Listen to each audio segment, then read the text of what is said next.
Hello అందరికీ. ఈరోజు పిల్లవాడు హాస్టల్కి వెళ్ళిపోతున్నాడు. జంతికలు చేస్తున్నాం చూడండి.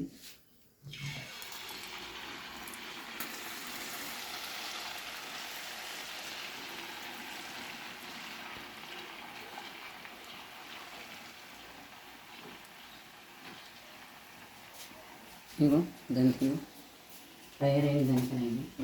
ఇది బియ్యం ఒక కేజీ, ఒక ఒక అర సాల్ట్ ఏమో సగ్గుబియ్యం, ఎప్పుడు శనగపప్పు కలిపి 3 మిక్స్ చేసి మరాడిచ్చేసి వామేసి చేస్తున్నాం. చాలా గుల్లగా వచ్చినాయి, బాగున్నాయి, టేస్ట్ బాగున్నాయి, చాలా గుల్లగా వచ్చినాయి, చాలా కరకరలాడుతున్నాయి. బాగున్నాయా? చేసుకోండి ఇంట్లో పిల్లలకి. స్నాక్ బయట నుంచి కొనకుండా ప్రతి ఒక్కళ్ళ పిల్లలకి ఇంట్లో చేసి పెట్టుకోండి. కొంచెం కొంచెం కలుపుకొని చేసుకోవచ్చు. బాగున్నాయా?